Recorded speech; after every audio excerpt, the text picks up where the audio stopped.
नमस्कार बच्चों, आज हम फिर से संस्कृत व्याकरण के अंतर्गत सत्री एवं सानज प्रत्यय लेकर प्रस्तुत हुए हैं।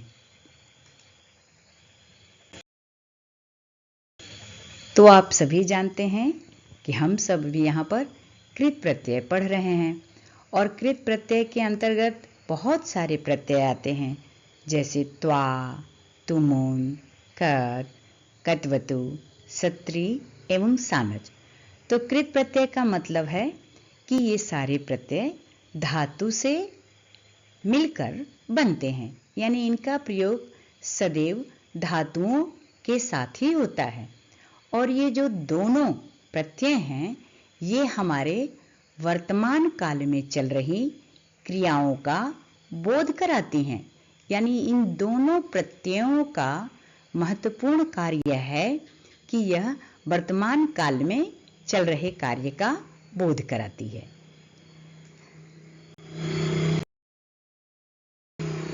सत्री प्रत्यय परस्मय पद धातु के साथ लगती है। इसका प्रयोग सदैव परस्मय पद धातु के साथ होता है और यह वर्तमान काल में कार्य करने वाले कर्ता का बोध कराता है। तो सरल भाषा में हम यूं कहें कि जो अभी कार्य कर रहा है उसमें सत्री प्रत्यय का प्रयोग होता है और यह पद परस्मय पद धातु के साथ लगती है। अब यहां पर देखिए, सत्री प्रत्यय के कुछ शब्द आपको बना करके दिखाए गए हैं। यहां पर आप देखिए, धातु यानी धातु के ये मूल पद हैं, धातु के ये मूल क्रियाओं के ये मूल शब्द क्रिया हैं, जिसमें हमने सत्री प्रत्यय लगाया और उससे शब्द बनाया। आप इन शब्दों में एक बात ध्यान दीजिए कि जो शब्द के अंत में जो वर्ण दिखाई दे रहा है वो हलंत युक्त न है। तो जिस शब्द के अंत में हलंत युक्त न होता है वो आप समझ जाइए कि ये सत्री प्रत्यय है और इसका अर्थ जो है वर्तमान काल में ही दिखाई देता है। अब जैसे देखिए, यहाँ पर पठ धातु मुख्य धातु है और इसमें सत्री प्रत्यय लगाए तो हमें शब्द प्राप्त हुआ पठन। तो पठन यानी पढ़ता हुआ, गच्छन यानी जाता हुआ, वदन यानी बोलता हुआ, खादन यानी खाता हुआ और पीबन यानी पीता हुआ। यानी ये सब क्रियाएं, ये जो वाक्य की क्रियाओं का वाक्य है वो हमें ये दर्शा रहा है कि ये सारी क्रियाएं वर्तमान काल में घटित हो रही हैं। अब कुछ सत्री प्रत्यय के वाक्य देखते हैं, जैसे बालकः पठन् अस्ति, बालक पढ़ रहा है। रामः गच्छन् अस्ति, राम जा रहा है। छात्रः लिखन् अस्ति, छात्र लिख रहा है। बालकः खादन् अस्ति, बालक खा रहा है। गुरु वंदना अस्ति, गुरु बोल रहा है। प्यारे बच्चों, बाकी के प्रत्ययों के अनुसार यहाँ भी सत्री प्रत्यय में पुल्लिंग, स्त्रीलिंग और नपुंसक लिंग के रूप चलते हैं। मैं आपको उन सारे स्त्रीलिंग और नपुंसक लिंग के रूप वीडियो के अंत में शेयर कर दूंगी।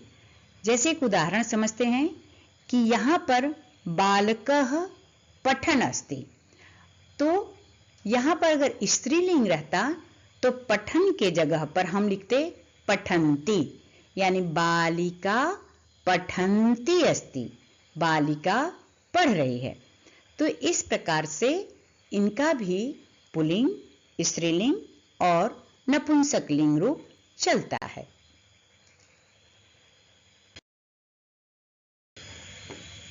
अब आप सत्री प्रत्यय की विशेषताएं समझ ही गए होंगे कि यह परस्मय पद धातुओं के साथ लगती हैं और यह वर्तमान काल का बोध कराती हैं, यानी जो कार्य वर्तमान काल में हो रहा है उसी का बोध कराती हैं और यह कार्य करने वाले कर्ता का बोध कराती हैं। सानज प्रत्यय आप इस प्रत्यय को हम सब आत्मनेपद धातुओं के साथ प्रयोग करते हैं। प्यारे बच्चों, आपको पहले मैंने परस्मैपद धातु और आत्मनेपद धातु के बारे में विस्तार पूर्वक समझा चुकी हूँ। यदि आप उस वीडियो को नहीं देखे हैं तो मैं उस वीडियो का लिंक डिस्क्रिप्शन बॉक्स में इस वीडियो के साथ शेयर कर दूंगी। तो आप ये समझिए कि सानच प्रत्यय आत्मनेपद धातुओं के साथ लगती हैं और यह भी वर्तमान काल में हो रही क्रियाओं का ही बोध कराती हैं, किंतु इसमें स्वयं कार्य करने वाले कर्ता का बोध होता है। सरल भाषा में हम यह समझे कि जो अभी स्वयं कार्य कर रहा है उसी को हम सानच प्रत्यय में प्रयोग करते हैं। सानच प्रत्यय के कुछ शब्द रूप देखते हैं। आप यहाँ देखिए, यहाँ धातुओं के कुछ मुख्य पद दिखाई दे रहे हैं और यहाँ पर सानच प्रत्यय हमने लगाया तो हमसे इनसे कुछ शब्द प्राप्त हुए। यानी सानच प्रत्यय जब मुख्य धातु में लगाया आत्मनेपद की मुख्य धातु में, आप यहाँ नोटिस करिए कि जितनी धातुएं शब्द हैं वो सारी धातुएं आत्मनेपद की धातुएं हैं। तो इसमें सानच प्रत्यय लगाया तो हमें ये शब्द प्राप्त हुआ। जैसे सेव में हमने सानच प्रत्यय लगाया तो सेव मानः प्राप्त हुआ। प्यारे बच्चों, आप ध्यान दीजिए कि सत्री प्रत्यय में हमें हलंत युक्त न मिला था और यहाँ पर सानच प्रत्यय में हमें विसर्ग युक्त न मिला हुआ है। तो जैसे सेव मानः सेवा करता हुआ, लभ मानः प्राप्त करता हुआ, वंद मानः नमस्कार करता हुआ, चिंत मानः सोचता हुआ, याच मानः मांगता हुआ। यानी ये सारी क्रियाएं तो हमें वर्तमान काल का तो बोध करा ही रही हैं, साथ में हमें यह भी बता रही हैं कि यहाँ पर जो क्रिया हो रही है उसका प्रभाव स्वयं कर्ता के ऊपर पड़ रहा है।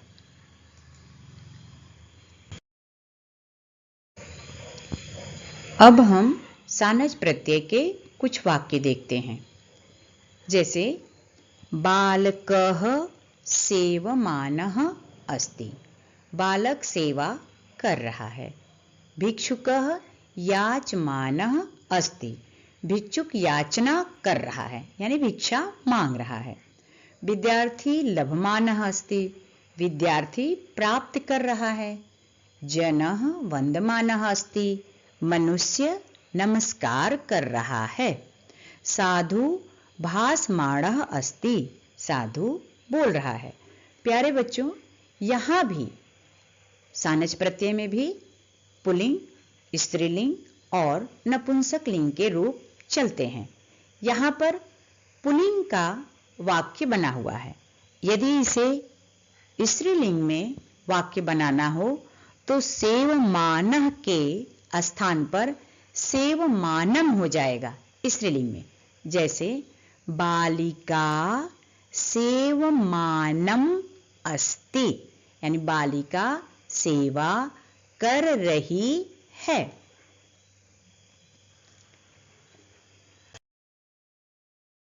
अब आप सानच प्रत्यय की विशेषताएं समझ गए होंगे कि यह सदैव आत्मनेपद धातुओं के साथ लगती हैं और यह भी वर्तमान काल का बोध कराती हैं और इसमें कर्ता स्वयं कार्य करता है, यानी कर्ता का करने का कार्य का फल स्वयं कर्ता पर ही पड़ता है। अब देखिए सत्री एवं सानच प्रत्यय में क्या अंतर है। अब आप समझ ही गए होंगे कि सत्री प्रत्यय सदैव परस्मैपदी धातुओं के साथ लगती हैं और इसके शब्द के अंत में हलंत युक्त न आता है और सानच प्रत्यय सदैव आत्मनेपदी धातुओं के साथ लगते हैं और इस शब्द के अंत में विसर्ग युक्त न आता है और दोनों ही यह वर्तमान काल को ही दर्शाती हैं। अब आइए हम सारे प्रत्ययों को एक बार याद रखने का कुछ सूत्र बताते हैं, जिससे हमें सारे प्रत्यय तुरंत पुस्तक में देखने के साथ साथ याद हो जाए।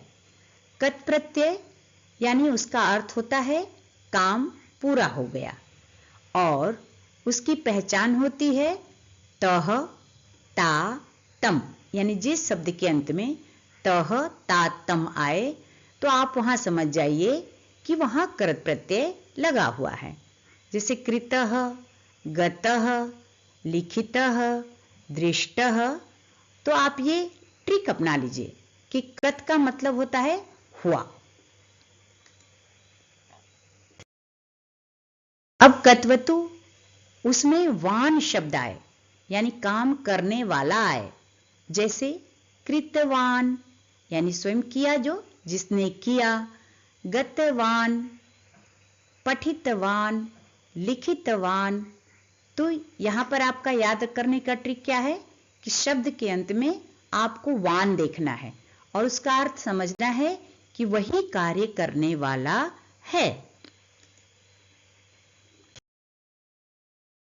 सत्री प्रत्यय को याद रखने का सूत्र, यानी अभी काम चल रहा है, यानी वर्तमान क्रियाएं में वो कार्य चल रही हैं और उनका शब्द के अंत में हलंत युक्त न आना चाहिए।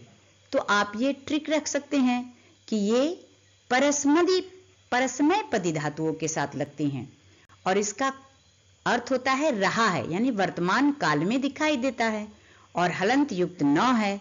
तो आप ये कुछ ट्रिक अपने दिमाग में बैठाकर प्रत्ययों को याद कर सकते हैं।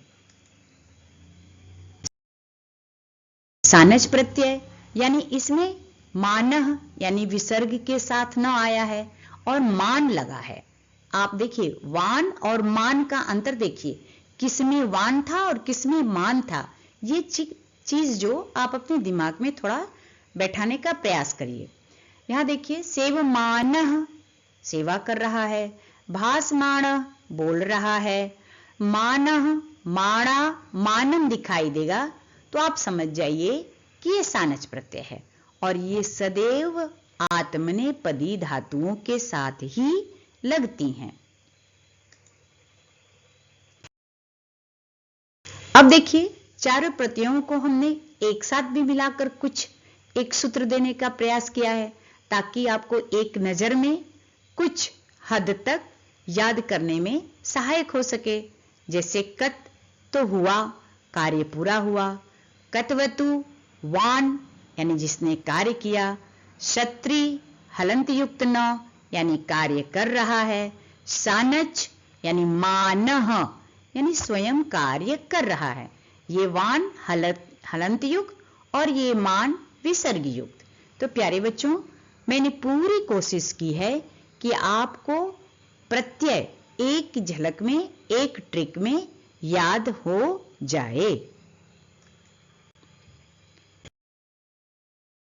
अब एक पंक्ति में भी आप देखिए, जैसे कत यानी हुआ, काम हो गया।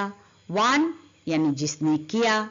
न हलंत युक्त न जिस दिखे तो सत्री यानी कर रहा है, और मानह दिखे तो सानच यानी स्वयं कर रहा है। आप देखिए कत हुआ, हलंत युक्त न वान, और यहां सिर्फ न हलंत युक्त न, और यहां विसर्ग युक्त न मानह। तो इस तरह से भी आप प्रत्ययों को पहचानने के लिए आपको बहुत ही आसानी हो जाएगी। आप सत्री प्रत्यय के रूप देख सकते हैं कि पुल्लिंग में गच्छन, द्विवचन गच्छन्तो और बहुवचन गच्छन्तः, स्त्रीलिंग गच्छन्ति। प्यारे बच्चों, आप यहां देखिए कि गच्छन्ति में यहां बड़ी ई की मात्रा है।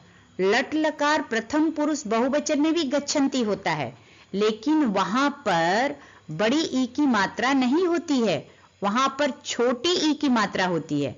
कैसे? आप यहां ध्यान दीजिए कि जो ये मात्रा है वो छोटी ई की होती है लट लकार में, और यहां पर क्या मात्रा दी गई है? बड़ी ई की। तो आप कंफ्यूजन मत होइएगा। स्त्रीलिंग एक वचन गच्छन्ति, द्विवचन गच्छन्त्यो और बहुवचन गच्छन्त्यः। नपुंसकलिंग गच्छत, द्विवचन गच्छन्ति और बहुवचन गच्छन्ति। तो प्यारे बच्चों, सानच प्रत्यय के रूप भी हम देखते हैं। यानी पुल्लिंग में सेवमानः, द्विवचन सेवमानौ और बहुवचन सेवमानाः। स्त्रीलिंग सेवमाना, सेवमाने, सेवमानाः। नपुंसकलिंग सेवमानं, सेवमाने, सेवमानानि। प्यारे बच्चों, आप ध्यान दिए होंगे कि इसमें भी आपका औकारांत यानी बालक, बालिका और नपुंसकलिंग फलम शब्द आदि का रूप ही इसमें चला है। जैसे बालकः, बालकौ, बालकाः, सेवमानः, सेवमानौ, सेवमानाः। स्त्रीलिंग बालिका, बालिके, बालिकाः, सेवमाना, सेवमाने, सेवमानाः। नपुंसकलिंग फलम, फले, फलानि यानी पुस्तकम, पुस्तके, पुस्तकानानि।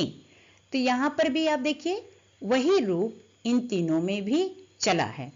तो उम्मीद करती हूँ कि इस वीडियो के द्वारा आपको कृत प्रत्यय भली भांति प्रकार से समझ में आ गया होगा। तो इसी के साथ आज की वीडियो यहीं समाप्त करती हूँ। Thank you. और अगले वीडियो के लिए फिर से आप सभी से मिलती हूँ। तब तक के लिए नमस्कार।